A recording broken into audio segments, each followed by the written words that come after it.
Hello, little one. Frida Reba Darcy and Patricia O'Connor here. Happy Sunday.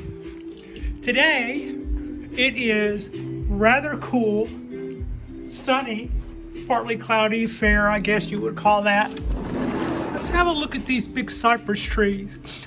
We're going to talk about these big guys for a minute. Maybe do a little clipping. We're also going to talk a little bit about these guys, the lights. Those are full spectrum Volt Grow FL1. They are LEDs. They are what makes having a good, happy, sun-hungry tree out here possible. But I was concerned about one thing here recently. Also, I'd like to this is a good time to pass this along. When we get into fall, the days are shorter. That affects our trees. We know that.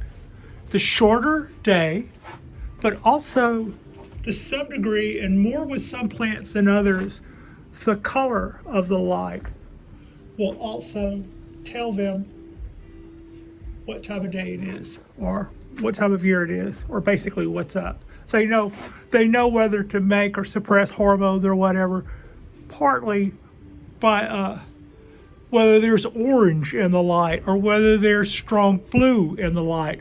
And as I may have discussed in other videos, in summer, the sun is directly overhead and casts a hard shadow kind of straight down to this way over these trees on the rail, making that necessary for anything behind there. In the fall, the sun is farther out there. The fall light, which is not as intense, it always triggers things to turn their fall colors, but it reaches in here.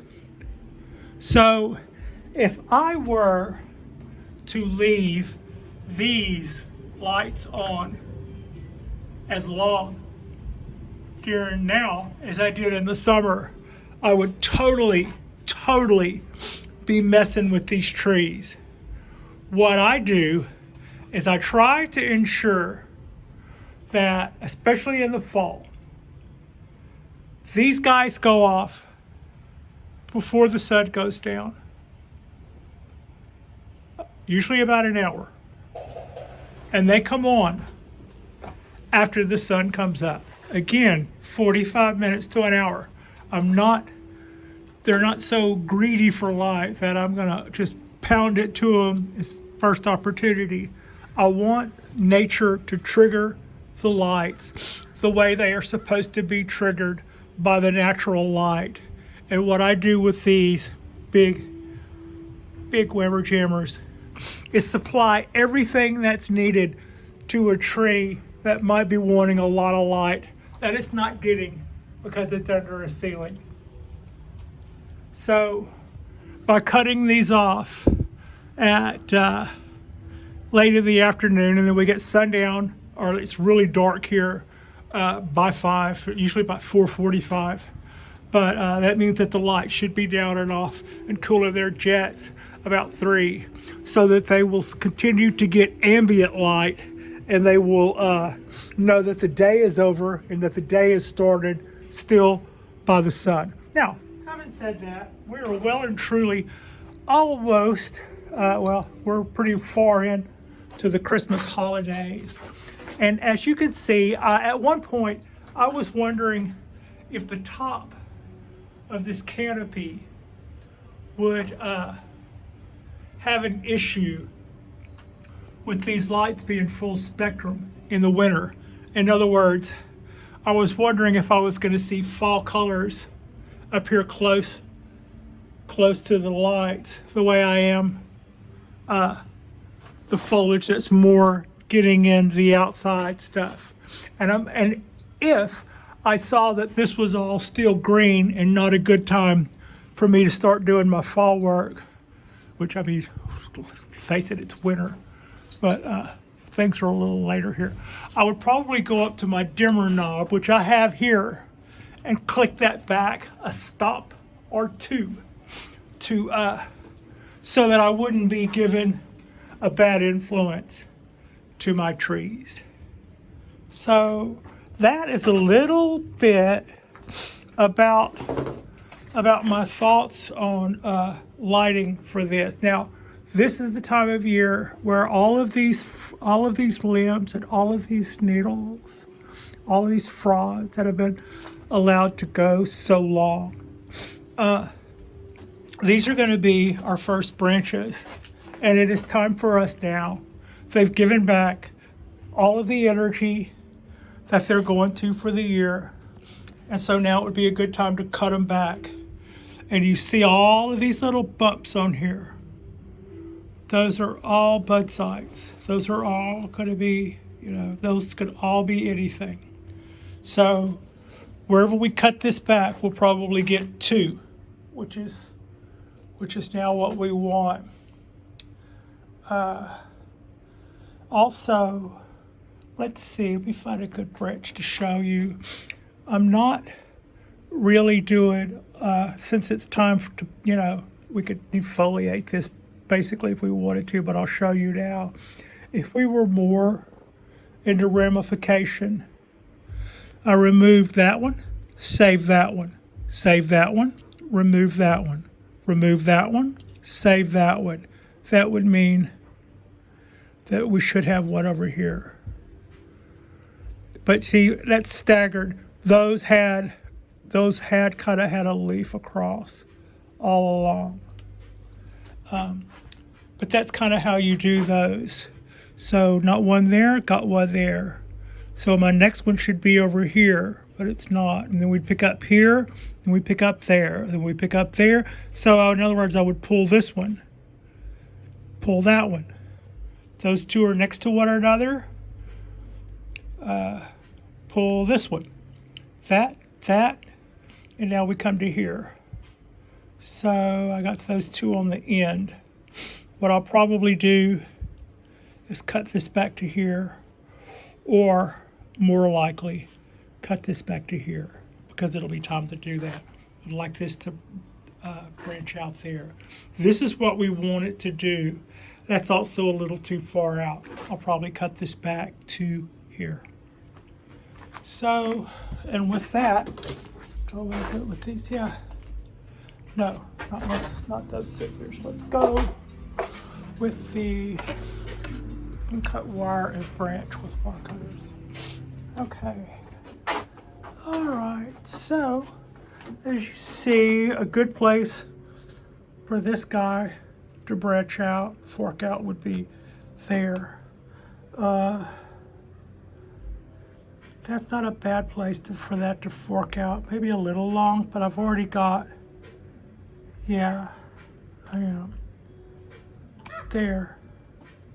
Okay, now, that's a little long. We'll call that it. And these are all last year's branches. This was all the stuff that all came out really quickly last year. There. We'll go to here.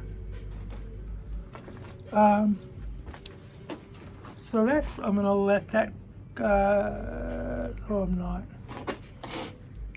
Cut that back down to,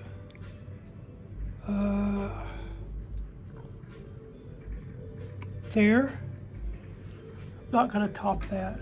I'm gonna cut this down to, excuse me y'all, cut this back down to there. Cut that down to there. Cut that down to there. We'll cut that down to there. We'll cut that guy down to there. We'll cut this guy back down to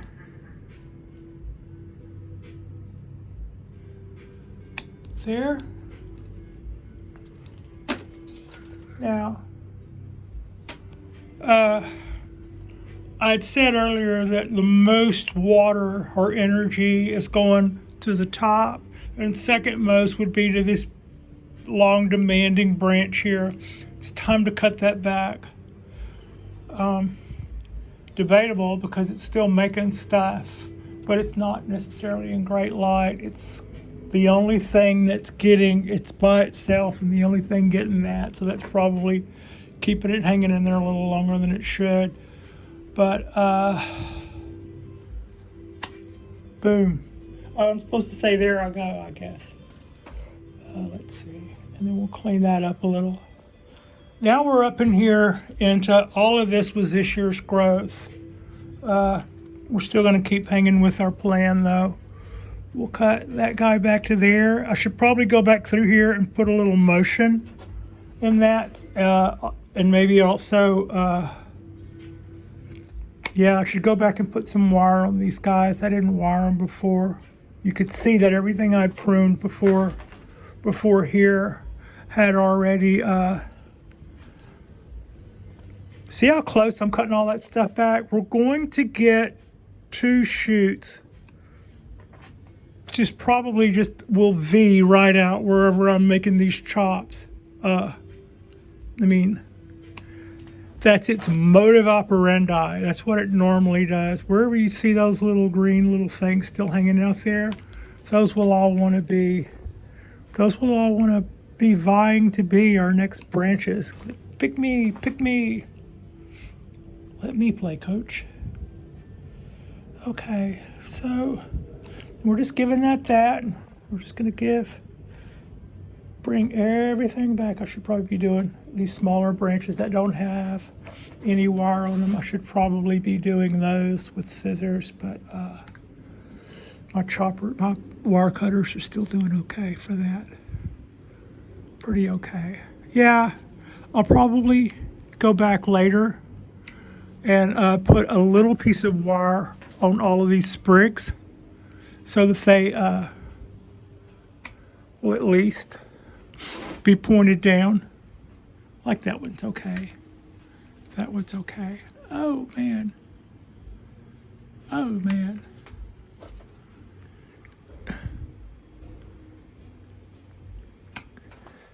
So yeah, here we go. Bald Cypress.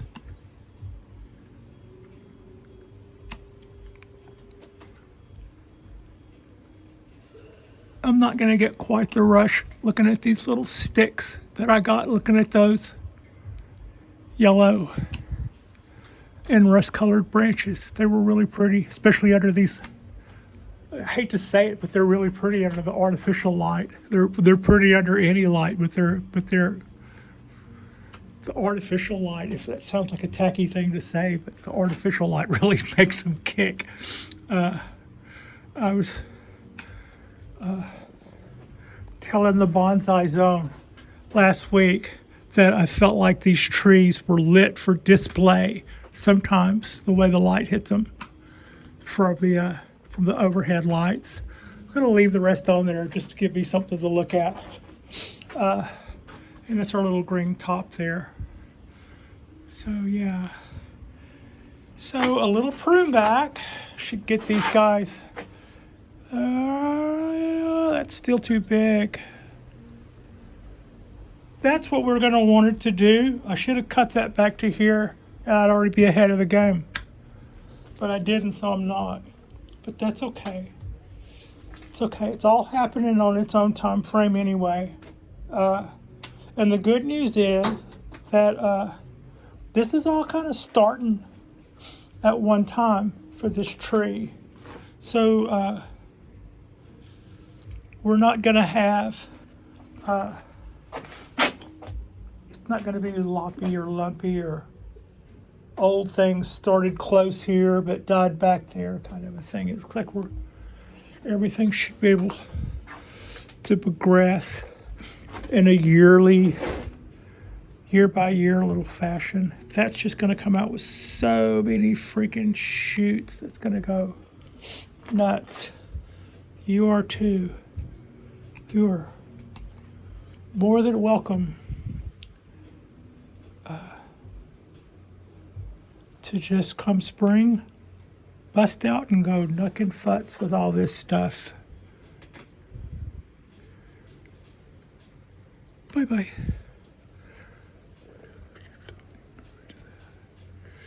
See that little piece of curl back there? That one little piece.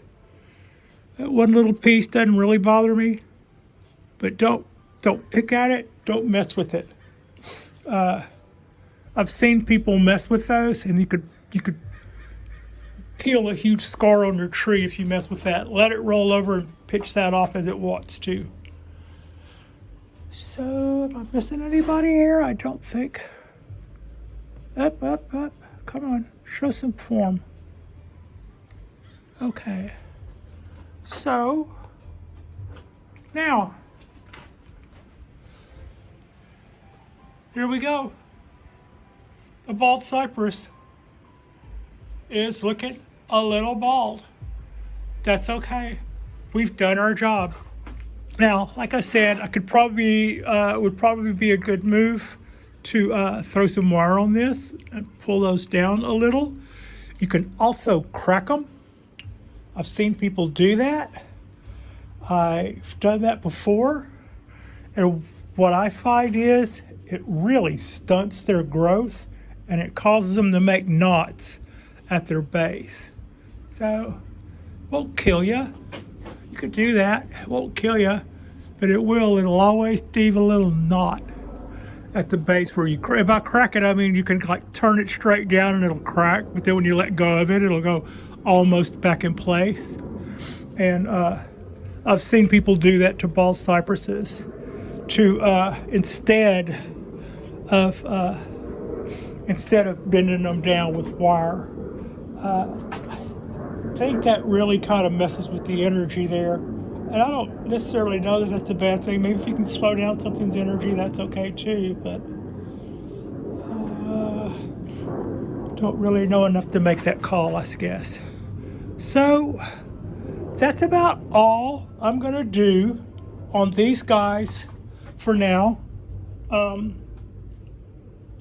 Frida and I really appreciate you.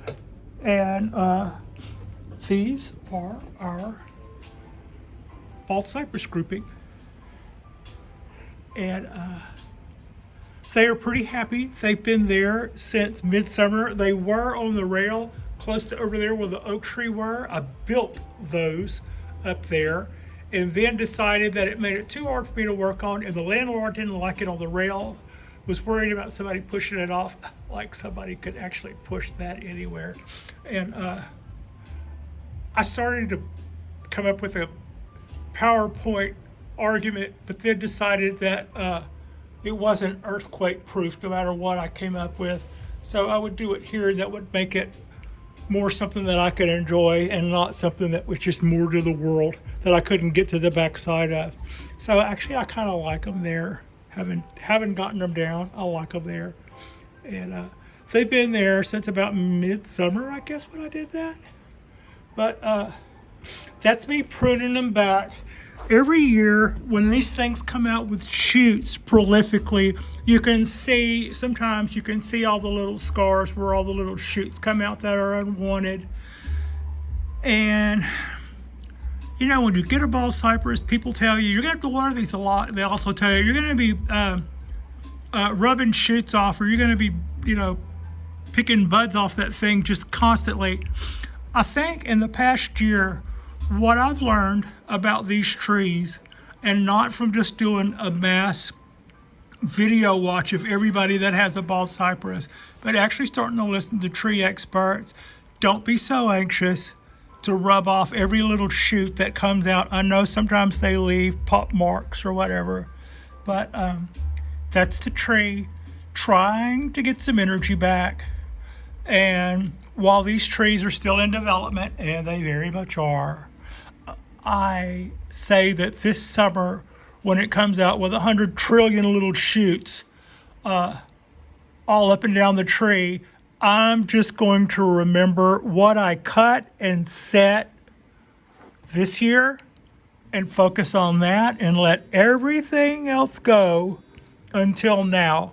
And then I'm going to sow Next year, they're probably going to look a little hairy-legged, I guess would be the term, because it's going to be hard for me to walk by that tree and not just pick off every little thing that I don't think belongs there. But I learned. And a wiser me is going to try. That's kind of, I guess if I had a New Year's resolution, it would probably be not to have New Year's resolutions, but it also sounds like a good idea to be more sympathetic to your trees. So for 2022, I'm not going to make any promises about the rest of the world was going to do, because frankly, but to say it another way, I'm going to be a more sympathetic soul to my trees. And when they have beautiful energy coming out, we're going to try to make sure we bank that stuff and save it for a rainy day, because you never know when your next rainy day is going to be, whether you want one or whether you don't want one. Anyway, I sure appreciate you. Frida sure appreciates you. I both say like and subscribe, so please like and subscribe if you haven't already. That's how we grow. We won't get a lot of traction from YouTube until we get probably double our subscribers, so we're getting there. This isn't a telethon to try to get people to jump on board. We're making our way there, but we do our shows 3 a week at least, and at least one on the weekend. And in the next couple of days, I will probably go back to the work that I wanted to do a few days ago on my Kona High maple forest, and then it's also, since it was time to prune this back, I've got all these beautiful shoots that I probably need to trim back on my cork bark oak. So that'll probably be on our week coming up. And yeah, thank you so much for watching, and happy holidays from the Bonsai Balcony.